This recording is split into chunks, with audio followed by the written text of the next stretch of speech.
One morning he got dressed and left the house, just like any other morning. I thought he was going to work, but he wasn't. He didn't tell me he was leaving me.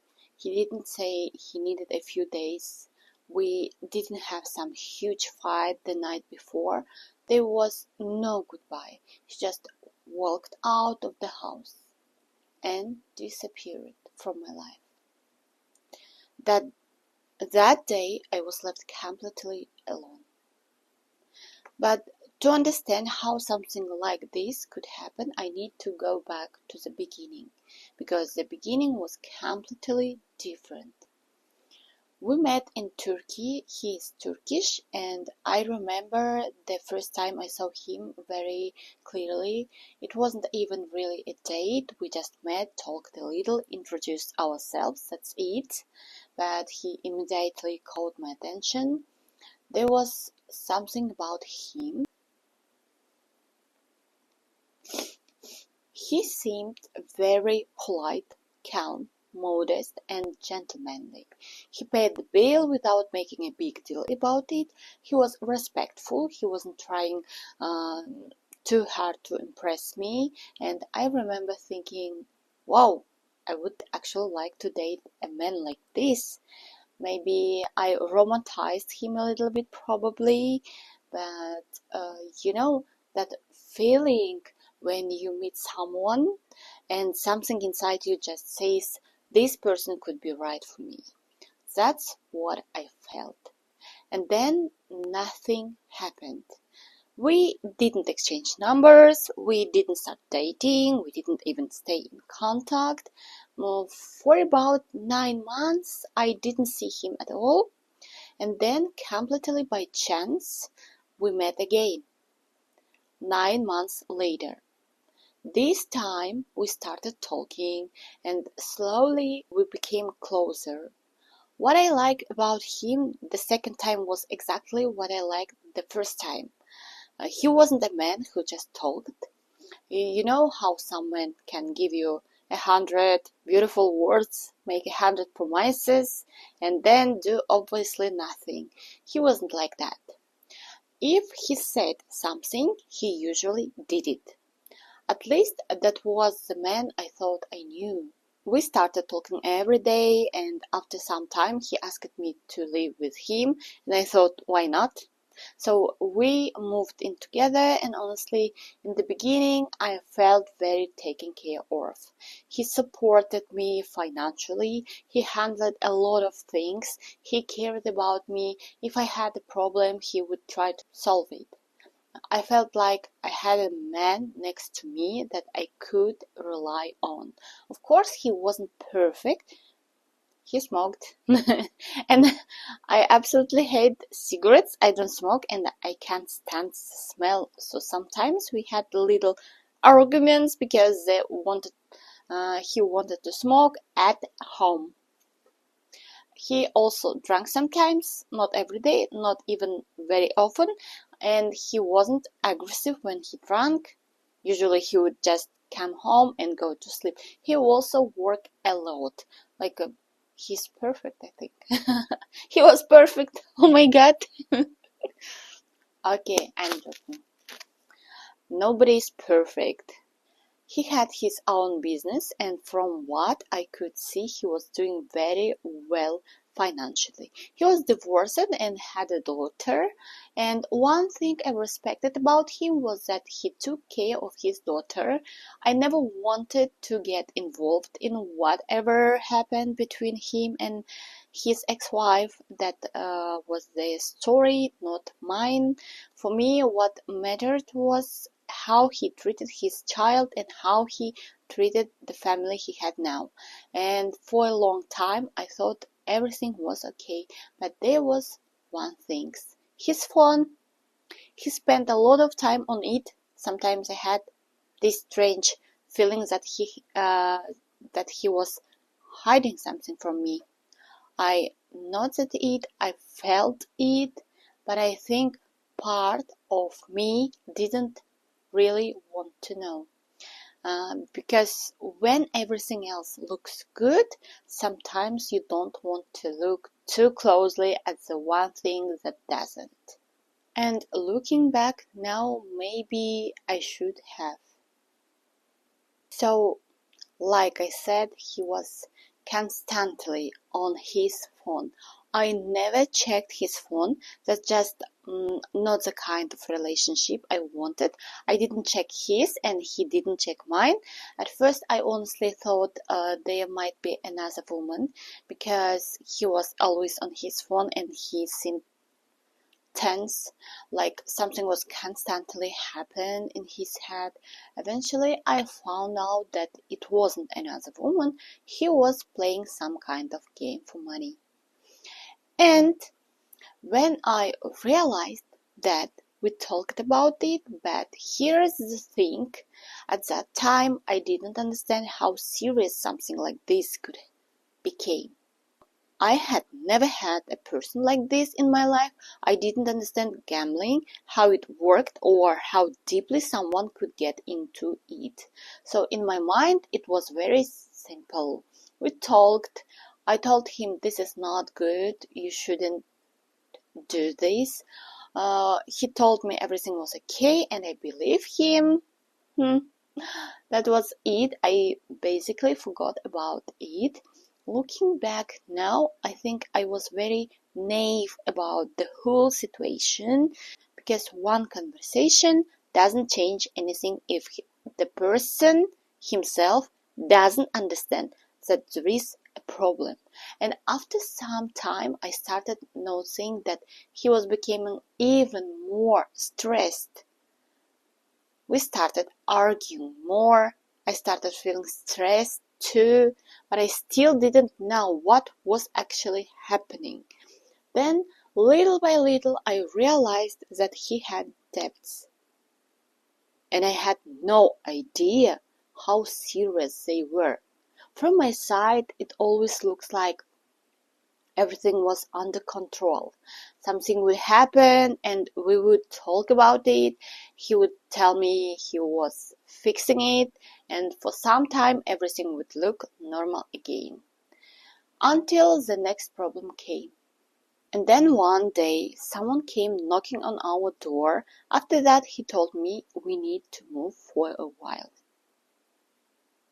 I agreed, so we moved. And that's when I started realizing that this situation was much bigger than I thought.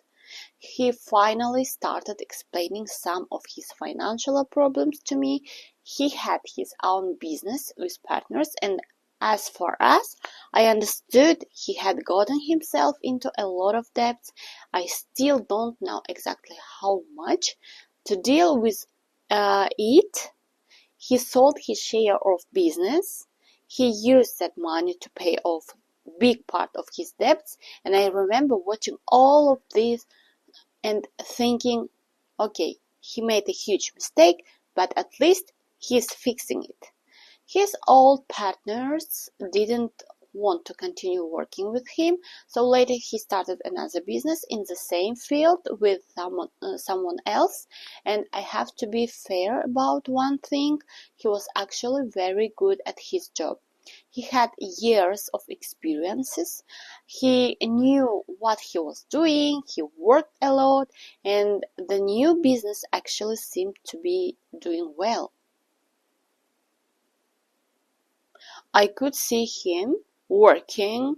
He was going to meetings, he was making calls, he would tell me where he was and what he was doing. I could literally hear him talking about work. So from my point of view, I thought, okay, he fell down, but he is getting back up. And honestly, I respected him for that because I thought I was watching someone rebuild his life. But there was something I didn't understand yet. his financial problems slowly started affecting my life too. And this is where I made a mistake. I trust him too much. At one point, I realized that I didn't want to be involved in any of his financial matters anymore. I told him very clearly, whatever is happening with your business, your debts, or your money, I don't want my finances involved in it. I set that boundary, and I thought that was the end of it. The confusing part was that his business really did seem to be doing well. He was working, he was making money, he was paying debts. I saw all of that, and yet somehow he was getting into financial trouble again. At that time, I couldn't understand how both things could be true. How can someone work so much, make money, pay off debts, and somehow end up in debts again? Now I think I know the answer. I think he started gambling again. I can't tell you exactly what happened to every amount of money because I don't know. Maybe some of the money he earned went back into gambling. Maybe they were as a debt I didn't know about.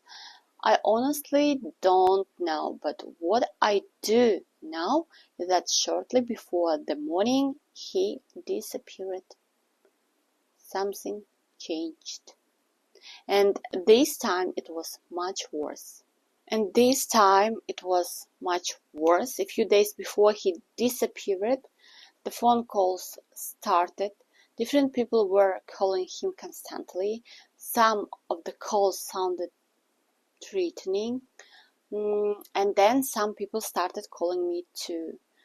That's when I became really scared. I didn't know who these people were. I didn't know exactly how much money he owed. I didn't know what he had promised them. And when they called me, I didn't even know what I was supposed to say. I would ask him, what's going on? What am I supposed to do? But I never really got a clear answer. He was always trying to solve something, calling someone, meeting someone, going somewhere, coming back. And I was just there watching all of this happen without really understanding what was going on. The stress became so bad that it started affecting me physically. I even started getting rash on my body. I cried a lot. I was anxious all the time, and the phone just wouldn't stop ringing. The first day, the second day, the third day, every day became the same. Calls, questions about money, questions about debts, stress. He would go somewhere in the evening trying to fix things. Then he would come home, and the next morning he would start all over again. At the same time, I had my own problems to deal with. My immigration situation in Turkey also needed to be sorted out. Everything was happening at once, and I remember feeling completely lost. I didn't know what was going to happen to him. I didn't know what was going to happen to us, and honestly, I didn't know what was going to happen to me. And then came that morning. The strange thing is, there was nothing special about it. It was just normal morning. We woke up. He was talking to someone on the phone. He washed his face. He got dressed.